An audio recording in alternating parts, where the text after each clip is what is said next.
It's been 5 months since Lewis Hamilton dropped the bombshell that he was leaving his longtime home at Mercedes for Ferrari.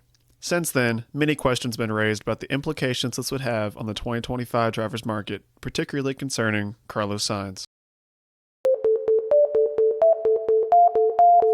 Towards Vale now. Who's going to be last on the brakes? Leclerc has that inside line. Through goes Hamilton. Unbelievable stuff.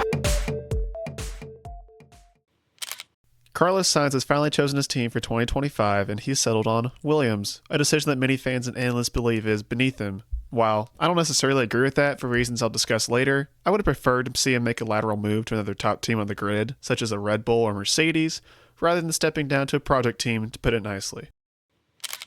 Now, to answer the thumbnail, I don't think Carlos Sainz ruined his career. When we talk through his options and consider the situation he found himself in, one that wasn't entirely his fault, I believe the decision makes more sense. And I say entirely because realistically, he could have stayed at McLaren, but hindsight is always 20/20, and let's be honest, no one passes up on a Ferrari seat. Plus, he was relatively successful at Ferrari, even with their 2022 struggles. No! As he was notably the only driver not in the RB19 to win a race in 2023, and the first outside the RB20 to do so in 2024. With all that out of the way, let's dive into his options and why I believe Williams and he are right for each other. His first legitimate option was Mercedes, but that was never going to work out. And I say that not to insult Sainz, but because realistically, even George Russell might be forced to look elsewhere when his contract expires in 2025. As Mercedes is focusing on developing a youthful driver like Antonelli and attempting to woo Max Verstappen away from Red Bull.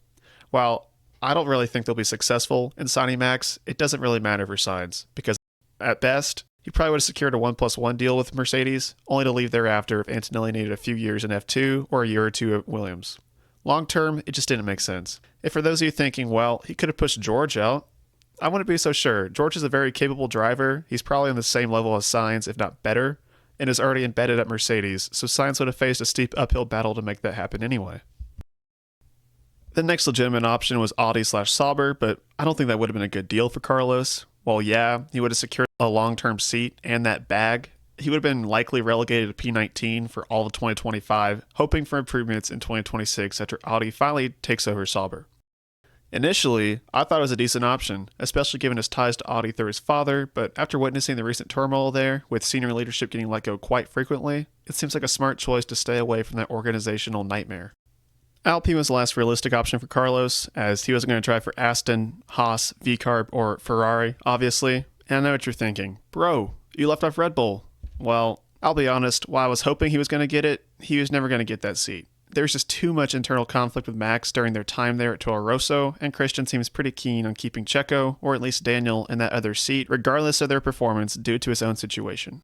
Now, back to Alpine. On paper, it seemed like a good fit, especially given that he's driven for them before, but considering how far they've fallen off in recent years, even potentially scrapping their own engine in favor of Mercedes-powered one, it was simply too big of a risk for him to join a team trending away from the front of the grid. Frankly, to me, any other choice would have been better than them, because at least in Mercedes, he could have competed, and with the other teams, they at least have long-term plans for their futures, while Alpine appears to be heading towards selling their own team. Maybe to Andretti, or perhaps even Toyota. Finally, the reason why I like Williams is that I believe they're a sleeping giant in the sport. They're making significant hires in the technical department, securing more funding from sponsorships, and they have an engine deal with Mercedes heading into 2026. Plus, they have a superb technical mind in James Vowles as team principal, leading the entire revamp. By all intents and purposes, they're trending upward, and I could honestly see them fighting for P5 or higher in the Constructors' Championship after the new regulations take effect in 2026. Additionally, there are multiple rumored, though unconfirmed, exit clauses in Carlos's contract, with some suggesting he could even leave before racing with Williams in 2025 if Red Bull or Mercedes come calling, or after 2026 if certain performance goals aren't met. Now, I'm not going to pretend like I know the exact terms of his contract. All I'm going to say is I'm very confident that such clauses do exist in some form, as I don't see Carlos signing a long-term deal without them. I'd like to thank you for watching. Please like and subscribe, and I'll see you next week for the Dutch Grand Prix.